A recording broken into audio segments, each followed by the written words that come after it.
galera, estamos aqui de novo, professora Tabita, juntinho com você para mais uma aula de biologia. Vamos lá? Então, nessa aula, que é a nossa aula 6.1, a vista da professora tá indo embora, menino, vamos embora.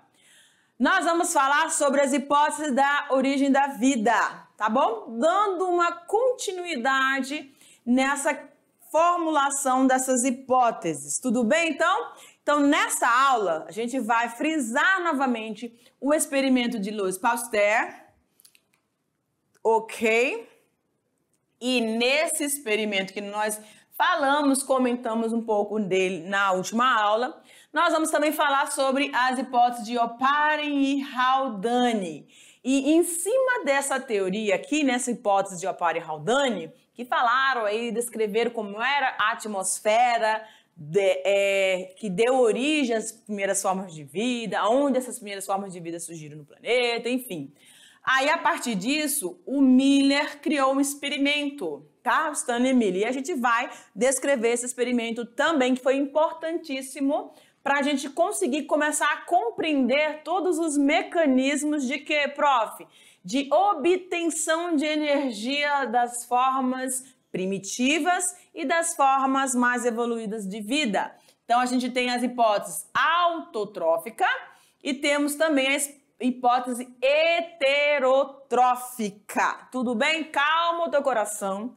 Calma, que nós falamos no início dessa unidade, a gente falou, o professor Silvinho e eu estávamos aqui, nós falamos da definição desse conceito, então você já tem uma ideia, a gente vai só fundamentar um pouquinho mais, tudo bem? Vamos lá. Para a habilidade desta aula, vamos caracterizar as hipóteses autótrofas, e heterótrofas, analisando então a origem dos primeiros compostos orgânicos. Ok? Aí você poderia me perguntar, professora, aqui para mim, mas o que seriam esses compostos orgânicos, né? Quando a gente fala desses compostos orgânicos, nós estamos falando de proteínas, carboidratos, as gorduras que nós chamamos de lipídios, os nossos ácidos nucleicos, tudo isso está dentro dos compostos orgânicos, que a gente vai ter uma aula sobre isso, tá bom? Tranquilo. O que fundamenta, então, esses compostos? A presença de carbono, do elemento químico carbono, com uma ligação química com o hidrogênio. Então, toda vez que você vê um carbono associado ao hidrogênio, você tem um componente orgânico. E aí, a gente, nessa aula, vamos falar sobre essas duas teorias e ver como que elas começaram a surgir no nosso planeta. Tá bom? Vamos comigo? Segura na cadeira aí pra gente ir junto. Olha lá. Então, a gente tem aqui dando, né, continuidade saindo lá da ideia abiogenista, nós temos os experimentos de Pasteur, Louis Pasteur. E aí a gente lembra pasteurização. Você lembra dessa palavra? A pasteurização, ela foi formulada a partir dele. Tá? Então, todo aquele cuidado que hoje nós temos com a manipulação, com a embalagem dos produtos que são utilizados para alimentos, foram, tá, seguindo os princípios do Louis Pasteur, que falou que todo lugar que você pensar ou imaginar, você vai ter micro-organismos. E esses micro-organismos presentes em todos os lugares, lógico, obviamente, podem contaminar o teu alimento, tá bom? Então, olha só. Somente por volta de 1860, então com os experimentos realizados por Louis Pasteur, conseguiu-se comprovar definitivamente. Porque lembra que o Needham estava lá, o maior conflito com os Spallanzani. Você lembra desse conflito, não lembra? Ah, aqueceu demais, não, aqueceu de menos. Ah, você não limpou bem, você deixou contaminar. E aquela confusão toda, ele veio e disse, calma. Eu já entendi qual é a situação, eu já resolvi e vou explicar para vocês agora através desse experimento. Foi o que ele fez, tá bom? Então, foi ele que mencionou a presença e comprovou, né, a existência, então, desses micro-organismos, tá bom? Presentes em todo o ar atmosférico. Então, vamos lá falando dessas hipóteses de Oparin e Haldane, tá bom? Então, presta aqui atenção. Olha aqui para mim. Nós estamos saindo de um conceito, né, que era de lá do século 6, 7, da abiogênese. Vida sendo formada a partir de matéria inanimada. Aí veio o conflito, veio a biogênese, vida, dando origem a outra forma de vida.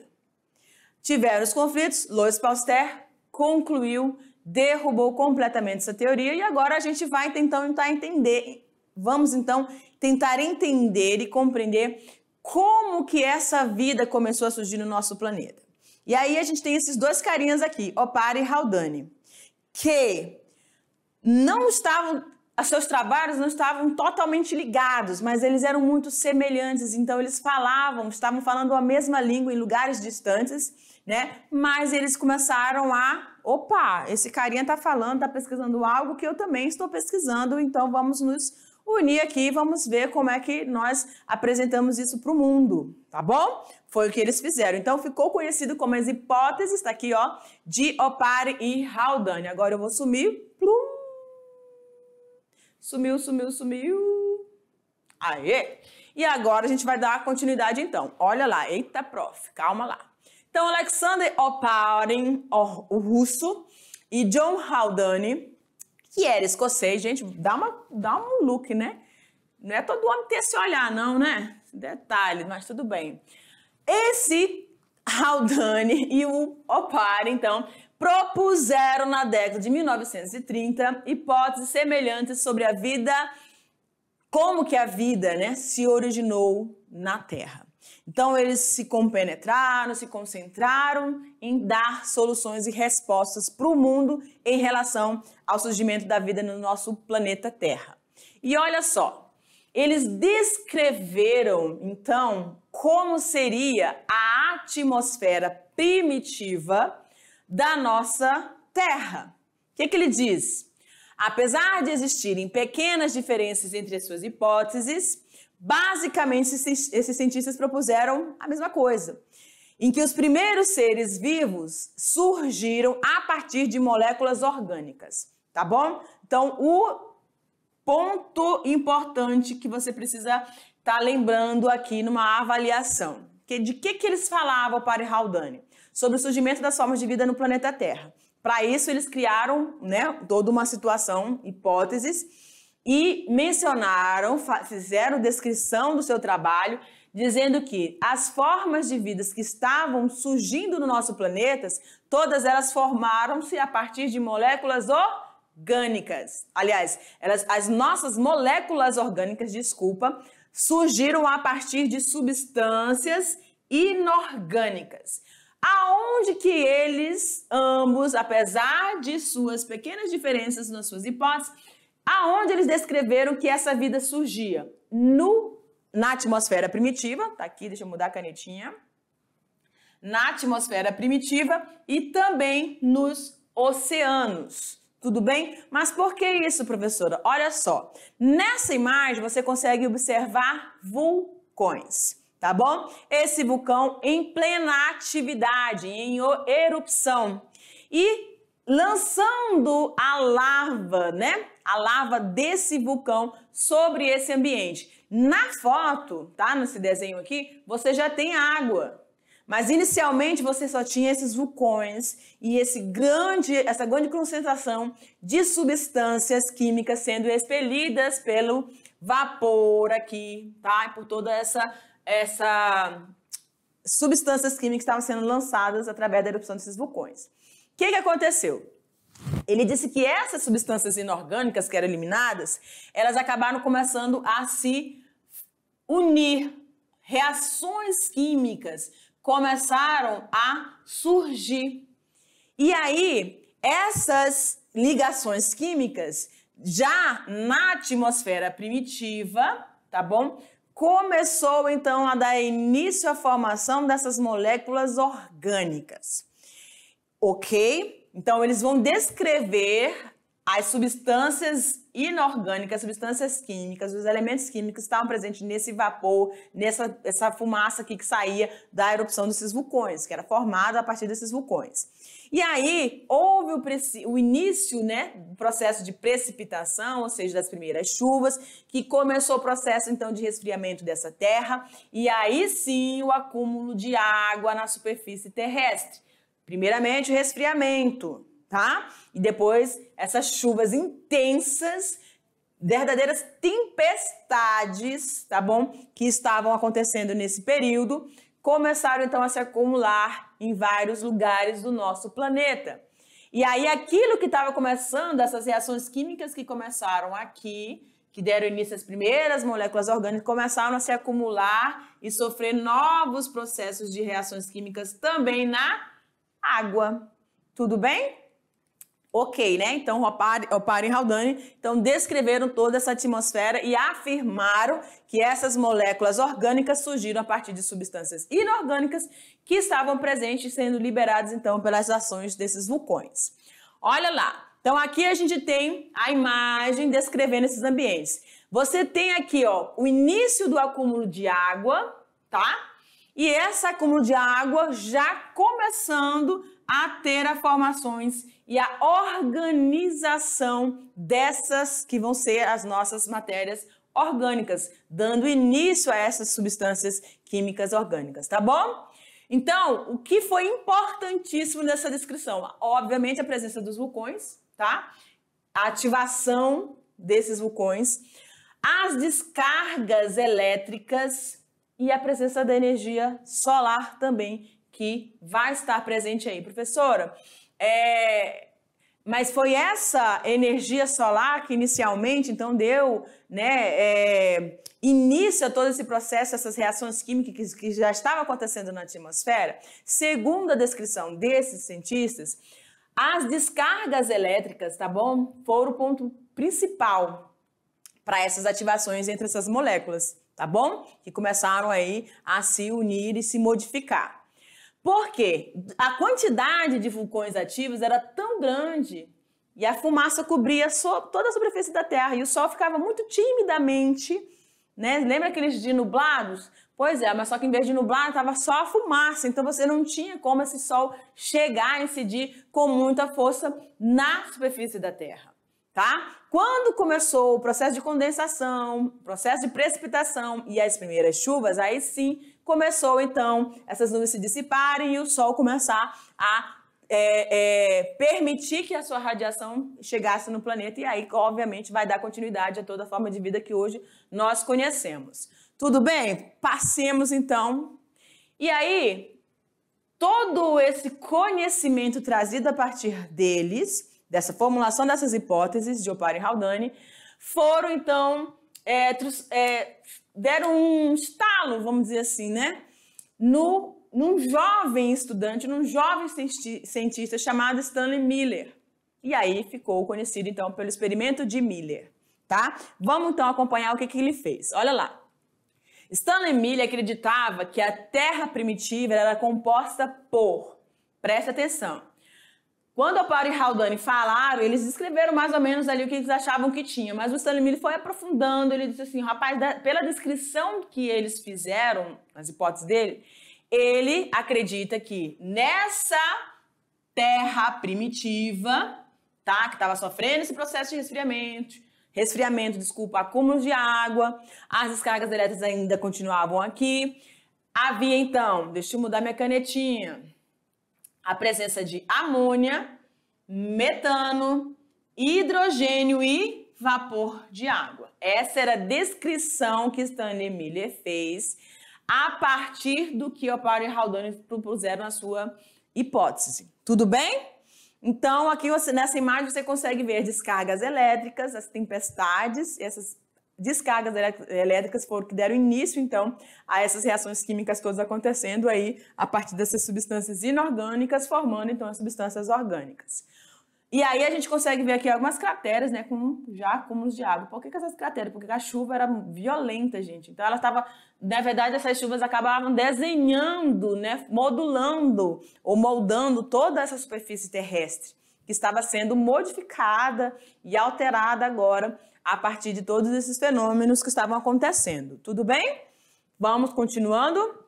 Então, Miller criou em 1952 um dispositivo no qual tais compostos eram aquecidos, presta atenção, ele aquecia e depois ele passava por um processo de resfriamento, além de serem submetidos a descargas elétricas. Então, meu amor, você que está aí bem atento, vai colocar no seu caderninho lá. Stanley Miller fez o experimento. E o que era imprescindível para o seu experimento? Aquecer, resfriar e descargas elétricas. Tudo bem? Só que olha que coisa interessante. Tudo isso que ele fez dentro de um laboratório. E o nome do dono desse laboratório era o Harold Urey. Então, Urey que permitiu com que esse jovem cientista conseguisse colocar em prática aquilo que ele tinha observado, aquilo dos seus rascunhos. Sabe quando você tem uma ideia que você diz assim, meu Deus, eu não posso esquecer dessa ideia? E aí ele fez lá os rabiscos deles e falou, chegou pra ele todo animado, né? Sabe como é que é jovem? Jovem é outro papo. Então ele chegou e disse, eu sei, eu consigo fazer a reprodução do que o Opar e Haldane estavam propondo lá na hipótese deles. Eu posso fazer? E o Urey ficou extasiado. Eu falei, caramba, vai, manda ver, né? Vamos ver o que tu vai conseguir solucionar aí. E olha lá, com esse experimento, após uma semana, o jovem cientista conseguiu produzir nada mais, nada menos que aminoácido. O cara era fera, tá? Aminoácidos. E também base nitrogenada. Só para te colocar aí na situação, ó, aminoácido são as bases das proteínas. Proteínas são formadas por vários aminoácidos, uma sequência, né, polipeptídica aí. E as bases nitrogenadas, adenina, guanina, citosina, que a gente vai ver, são elementares, são os tijolinhos do que nós chamamos de material genético, DNA e o RNA, galera. O carinha, deixa eu vir aqui para vocês, ó. O carinha, ele conseguiu recriar dentro de um laboratório aquilo que é a unidade básica de duas moléculas fundamentais para todo e qualquer tipo de ser vivo. Aminoácidos e os ácidos, as bases nitrogenadas que vão formar os ácidos nucleicos. Só isso que o cara fez. É para não ter moral, né, o cara desse? É. O cara foi fantástico na sua descoberta, tá bom? Vamos dar uma olhadinha no material que ele colocou lá, propôs lá? Olha lá. Então, aqui você tem também, né, ó, a gente pode esquecer que ele também falou do cianeto lá e do formaldeído. E a todos esses elementos formados dentro do laboratório pelo seu experimento, ele chamou de quê?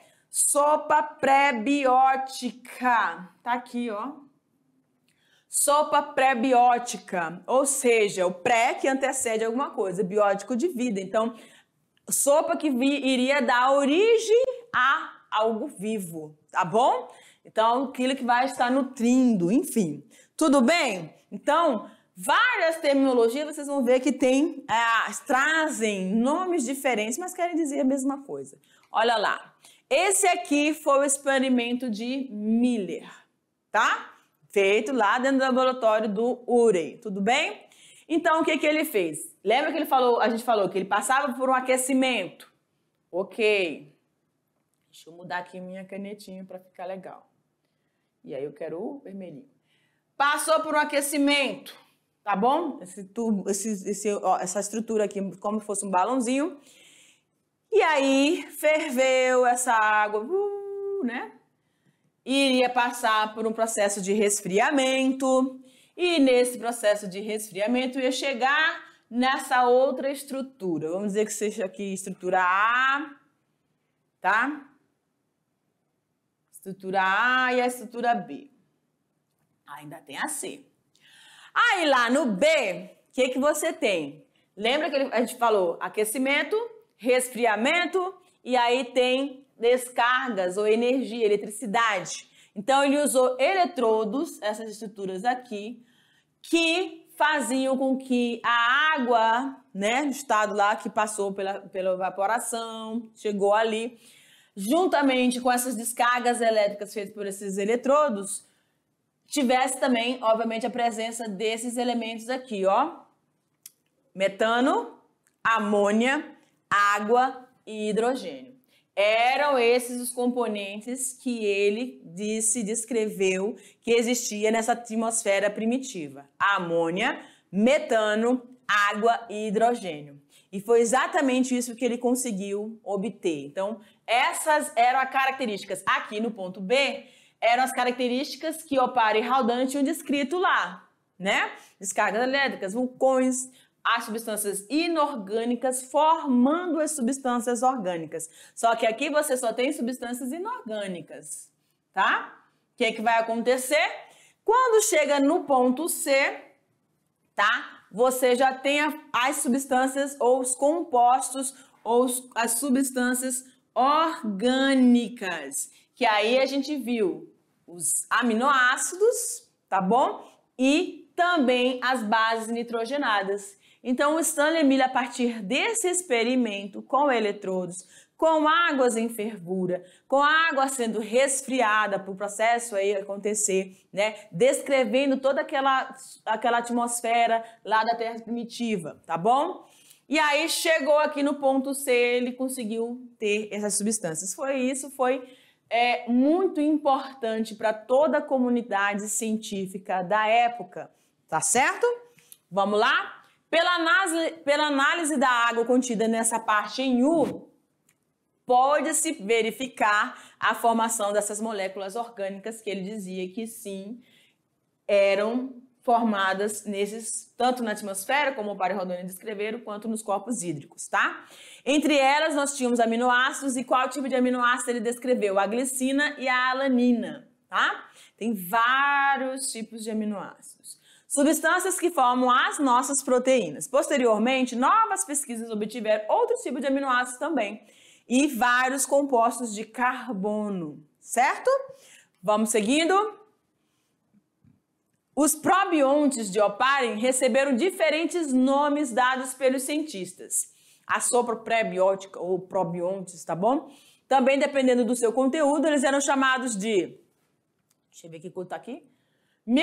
Microsferas, protocélulas, micelas, lipossomos e coacervados. Então, meus amores, todas essas palavras, elas trazem ou se reportam para o mesmo período, tá? Ou seja, da vida surgindo na Terra, no nosso planeta Terra. E aí os nomes são diferentes, mas eram esse emaranhado de substâncias orgânicas que estavam começando a se formar, tá? Para dar início à nossa unidade básica de vida, que é o quê? Quem chuta? Chuta aí. Chuta certeiro, por favor. Eu ouvi? Célula. Se você pensou e não conseguiu falar, tá valendo, tá bom? Ponto para você. Exatamente, as células. Só que no início elas não eram chamadas de células, tá? Essa mistura, esse início dessas substâncias químicas eram chamadas de probiontes, micelas ou também coacervados, que é muito reconhecido por vários, né? Em várias biografias vocês vão ver essa palavrinha aqui, que são esses coacervados. Olha lá. Então, esses coacervados, o que eram? Eles possuíam, tá? Eram unidades formando dentro dos corpos hídricos, dentro da água, tá? E possuía uma membrana dupla formada por duas camadas lipídicas, à semelhança das nossas membranas celulares. Nós vamos ter uma aula sobre as células e você vai ver, você vai lembrar disso aqui.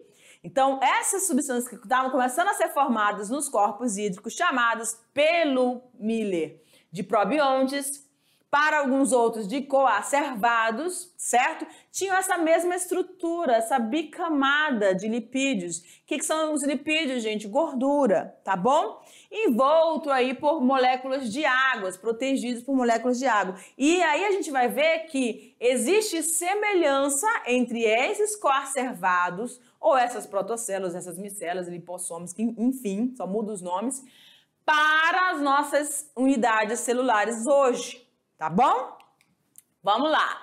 A partir, então, dessa nova situação, né, de informação que estava sendo trazida por esses experimentos, por essas hipóteses bem estruturadas, que foram experimentadas, que foram comprovadas, então foram formuladas as hipóteses autotrófica e a hipótese heterotrófica, tá bom? Ai, professora, deu um nó na minha cabeça, olha aqui pra mim, meu amor. Autotrófica. Alguma coisa em si, tá bom? Toda vez que você lembrar de autotrófica, você vai lembrar disso. É alguma coisa que está sendo produzido para mim mesmo, tá bom? Então, existem vias metabólicas onde o organismo vivo produz para si. E existem vias metabólicas onde o organismo não consegue fazer isso. Quem consegue fazer isso é chamado de autotrófico.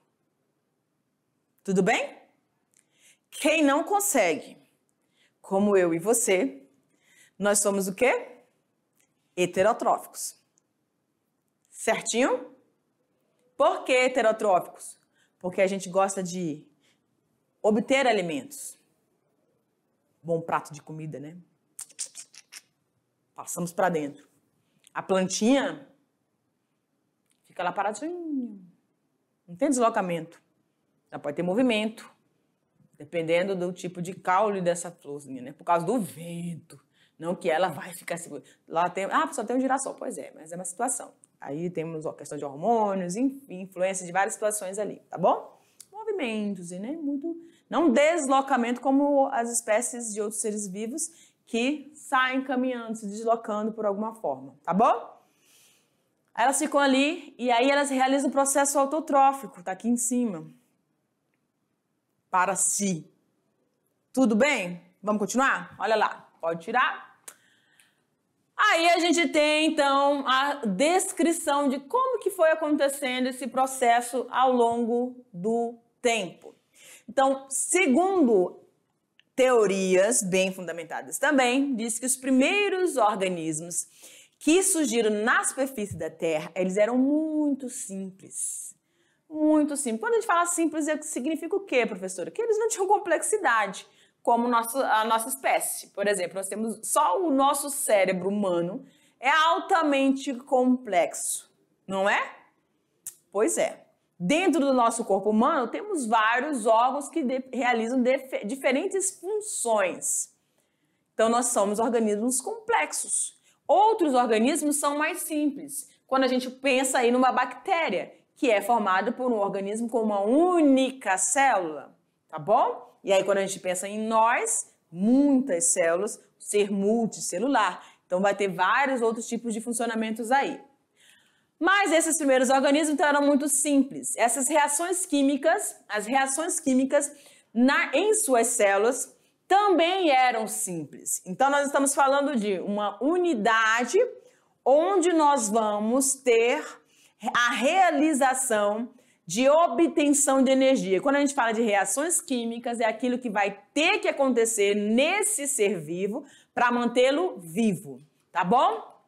Olha lá, viviam em um ambiente aquático, rico em substâncias nutritivas. Ok, tá tudo certo, tá tudo indo em conformidade àquela descrição de Alparen Haldane e também confirmado lá por Miller, tá tudo certo. Tinha realmente essa sopa probiótica, cheia agora de matérias nutritivas orgânicas, tá bom? Provavelmente não havia oxigênio, ainda existe um conflito. Alguns que dizem que tinha, mas uma quantidade mínima, né? Enfim. Mas provavelmente a maioria acredita que não havia oxigênio na atmosfera e nem dissolvido na água dos mares. Professor, então tinha peixe? Obviamente que não. Nós estamos falando do início do povoamento do planeta Terra, segundo essa teoria, tá? Olha lá. Tendo alimento abundante ao seu redor, os primeiros seres teriam utilizado esse alimento pronto, essa sopa nutritiva, tá? Eles pegaram esse alimento pronto como fonte de energia e matéria-prima. Então, como eles estavam começando a surgir no planeta, eles encontraram facilidade e aí o que eles fizeram? Aproveitar a oportunidade. Quem não vai aproveitar uma oportunidade, né, gente? Tá com fome e de repente você vê um prato de comida ali, não tá dizendo, não tem placa dizendo que é de ninguém. Você olha para um lado, olha para o outro, não tem ninguém perto de você. Você tá com fome, o que você vai fazer? Vai saciar a sua fome. Então, os primeiros organismos simples que estavam surgindo aproveitaram a oportunidade aí e utilizaram esse alimento, essa sopa nutritiva ou probiótica como fonte de alimento. Nessas condições, é possível supor que os primeiros seres vivos, eles eram heterótrofos. Essa é a descrição, então, na nossa teoria, ou da hipótese heterotrófica. Então, esses organismos utilizavam algo que estava disponível no ambiente como fonte de energia para se manter vivos. Tudo bem? Então, o alimento desempenha duas funções fundamentais para os seres vivos. Fornece energia para os processos vitais e também a matéria-prima para o crescimento e a reprodução. Óbvio que se está ali, está começando a se desenvolver, precisa, para se desenvolver, para crescer, para chegar à fase de maturação reprodutiva, precisa estar com bastante energia. E, primeiramente, precisa se manter vivo. Então, a fonte de energia precisa estar ali. Agora, quais eram, professor, essas fontes de energia? Como que eles realizavam isso? A partir de reações químicas, que nós chamamos de vias metabólicas. A gente vai falar disso agora, tá? Então, olha lá.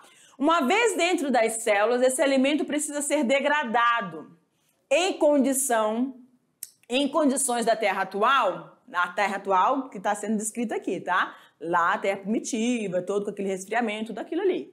Então, a via metabólica dentro dessa Terra atual, mais simples para se degradar o alimento que estava disponível sem a presença de oxigênio, qual era esse processo? A fermentação. Então, a fermentação é uma via metabólica, tá? Ou seja, uma fonte de energia, um processo químico de reações químicas que estão acontecendo no ambiente. Então, matéria orgânica disponível, sem oxigênio, que só me possibilita, ou só possibilitava a esses organismos que estavam sendo formados, a via pela fermentação. Tudo bem? Na sequência, o alimento fica mais escasso. Por quê? A partir do momento que esses organismos utilizavam aquela matéria orgânica presente ali no ambiente líquido, começaram a se reproduzir, aquele espaço e aqueles alimentos começaram a ficar escassos, porque começou a aumentar muito a quantidade de população desses micro-organismos. Então, ela foi ficando escassa, o alimento, tá?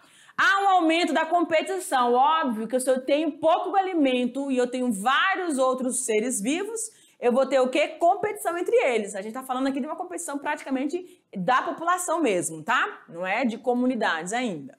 E morte de vários organismos por falta de alimento. Então, tem competição e vai ter que ter um controle populacional. Esse controle populacional era feito através da morte de vários organismos ali. Ao mesmo tempo, teria se acumulado CO2 no ambiente. O CO2, ou gás carbônico, foi importantíssimo o processo de fermentação, que liberava tanto água quanto gás carbônico para quem? Para a atmosfera. Acredita que se nesse novo cenário teria ocorrido o surgimento de alguns seres capazes de captar a luz solar. Presta atenção. Nós estamos descrevendo aqui o processo de fermentação, mas a partir desse ponto, a partir desse acúmulo de gás CO2 no ambiente, surgem então organismos que são capazes de absorver, captar essa energia luminosa. Agora nós estamos indo para uma outra via metabólica, porque esses organismos agora, esses seres capazes então de fazer essa captação a partir da energia solar, eles tinham clorofila, tá? E aí, então a gente tem essa fundamentação dessa hipótese heterotrófica. Energia de luz ou energia solar presente,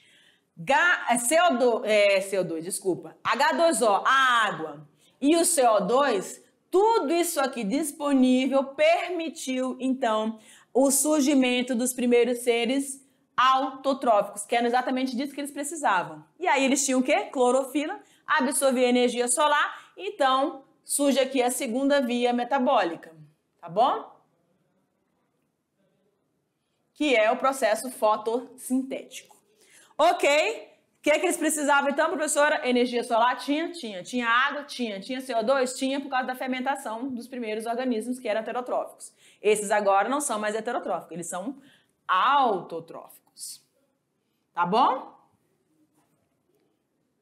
Ok. Vamos seguindo. Esses primeiros seres fotossintetizantes foram fundamentais na modificação da composição da atmosfera. Eles introduziram o oxigênio no ar, através da fotossíntese, começaram a liberar, então, agora, oxigênio. Na fermentação, gás carbônico. Esse gás carbônico foi utilizado por esses primeiros seres fotossintetizantes que começaram a liberar para a atmosfera o gás oxigênio no ar. Beleza.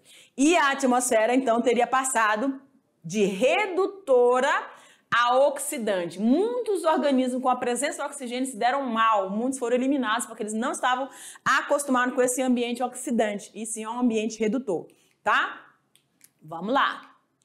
Havendo disponibilidade de oxigênio, foi possível a sobrevivência de seres que desenvolveram reações metabólicas complexas, capazes de utilizar esse gás na degradação do alimento. E aqui a gente tem, ó, esses seres autotróficos, então, realizando fotossíntese e liberando muitas moléculas de oxigênio. Que bonitinho, né? Vamos seguindo. Essa via metabólica mais complexa deu origem aos seres aeróbios. Por que aeróbios, professor? Porque agora tinha oxigênio.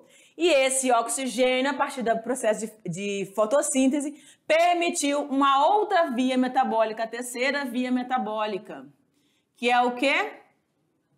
Respiração celular. Então, você tem aqui, ó, C6H12O6, que é a glicose, o oxigênio, que foi liberado pelos organismos autotróficos, e você tem também o CO2 sendo liberado junto com a água e a energia. Tudo bem? Essa é a terceira via metabólica. Então, você tem a sequência: fermentação, fotossíntese e respiração. Permaneceram ocorrendo ao longo do tempo. Observação: todos os organismos que respiram, obviamente, ou realizam a fermentação, mas apenas alguns vão respirar e fazer a fotossíntese.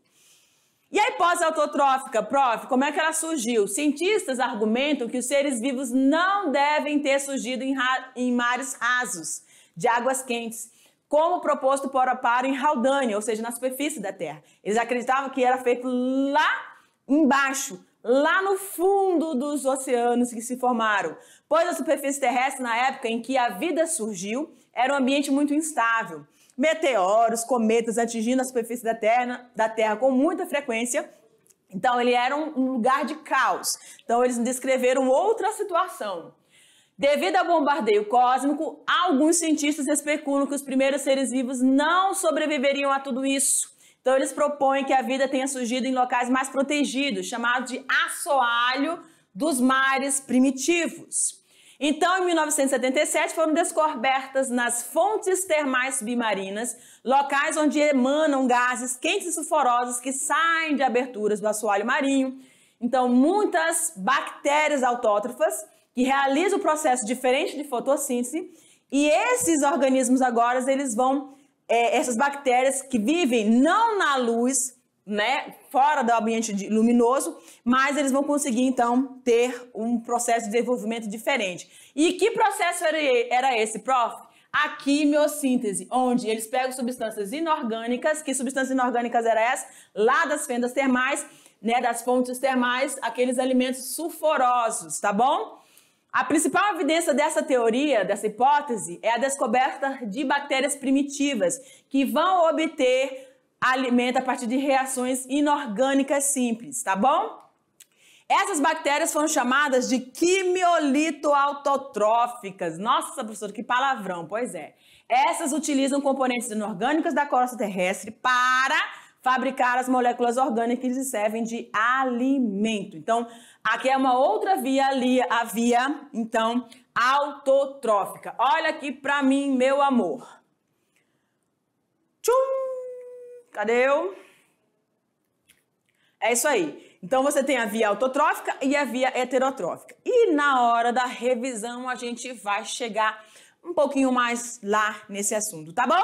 Então, um beijo pra você, eu te aguardo lá na nossa revisão. Tchau, tchau!